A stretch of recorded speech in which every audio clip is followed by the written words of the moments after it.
जैसे कि last video में एरोबिक एक्सरसाइज के रिस्पॉन्सेस के बारे में पढ़ा। नेक्स्ट है उसकी टेस्टिंग के लिए हमारे पास एक टेस्ट होता है जिसको हम स्ट्रेस टेस्टिंग बोलते हैं। जब हमें स्ट्रेस टेस्टिंग करनी होती है इंडिविजुअल की, किसी पर्सन की, तो उसमें दो चीज़ें होनी चाहिए कि एक तो उसका फिजिकल एग्जामिनेशन हुआ होना चाहिए, दूसरी ईसीजी हुई होनी चाहिए। इसको करवाने का प्रिंसिपल क्या है, क्या मतलब है कि क्यों करवाते हैं हम स्ट्रेस टेस्टिंग?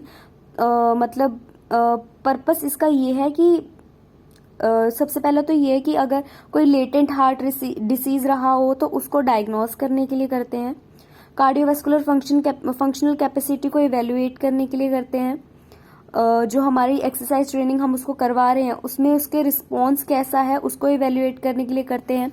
इससे हमें उसकी फिजिकल वर्क कैपेसिटी के बारे में भी पता चलता है और वो इंडिविजुअल को मोटिवेट करता है फर्दर। तो क्लिनिकली क्या है कि पेशेंट जिसको चेस्ट सेंसेशन है या चेस्ट हिस्ट्री है कि चेस्ट पेन की कोई हिस्ट्री रही है, उनके लिए हम ये यूज करते हैं। फर्दर इसके प्रिंसिपल्स क्या हैं कि प्रिंसिपल्स हैं सबसे पहले कि जब वो ट्रेडमिल पे है तो हमें उसको एक वर्कलोड प्रोवाइड करते रहना है और टाइम टू टाइम वो वर्कलोड चेंज करना है। और जब हम वर्कलोड चेंज करेंगे एट द सेम टाइम हमें ट्रेडमिल की स्पीड भी इंक्रीज करनी है। और always maintain one workload for at least 1 minute, मतलब एक वर्कलोड जो आप उसको दे रहे हो वो एटलीस्ट 1 मिनट तक मेंटेन होना चाहिए, या उससे लॉन्गर पीरियड ऑफ टाइम भी कर सकते हो, बट मिनिमम 1 मिनट होना ही चाहिए। अगर ऑनसेट ऑफ सिम्टम्स होने लगता है तो उसी टाइम हमें टेस्ट टर्मिनेट करना पड़ता है। और जो आपका पेशेंट है जब भी अवेलेबल हो तो हमें उसका एमओसी यानी कि maximum oxygen consumption rate check करना चाहिए कि कितना है।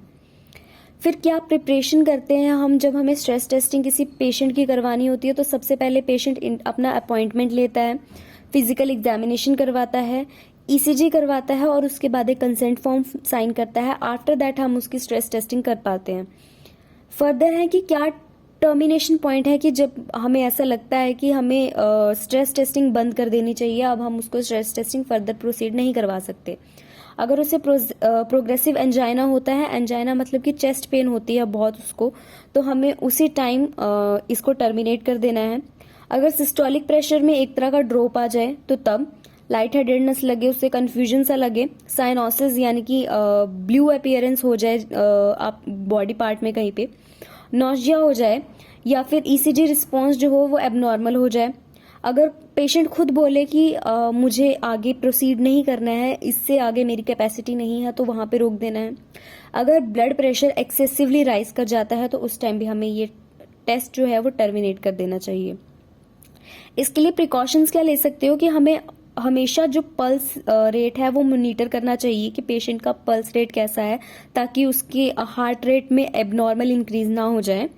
और जो सिस्टोलिक प्रेशर है वो 220 mmHg से एक्सीड नहीं करना चाहिए, और जो डायस्टोलिक प्रेशर है वो 120 mmHg से एक्सीड नहीं करना चाहिए, और उसे किसी तरह की शॉर्टनेस ऑफ ब्रेथ फील नहीं होनी चाहिए। फर्दर जब पेशेंट ट्रेडमिल पर होता है एंड ऑल्सो वो साथ साथ में ही कोई ना कोई वर्कलोड भी कर रहा होता है, तो उस टाइम पर क्या होता है कि टेम्परेचर बॉडी का जो है वो चेंज होना शुरू होता है, उसमें टेम्परेचर रेगुलेट होना शुरू हो जाता है, जिसकी वजह से क्या होता है कि हमारे कुछ बॉडी पार्ट्स जैसे कि ईयर लोब्स, चीक्स, नोज, ऐसे ऐसे बॉडी पार्ट्स में क्या होता है कि उनमें पिंक कलर की अपीयरेंस होनी शुरू हो जाती है, थोड़े मॉइस्ट और वार्म हो जाते हैं टच में। तो ये प्रिकॉशंस हैं जो हम स्ट्रेस टेस्टिंग या एक्सरसाइज प्रोग्राम के लिए ले सकते हैं। तो ये टॉपिक था एक्सरसाइज स्ट्रेस टेस्टिंग के बारे में, एंड दैट्स इट।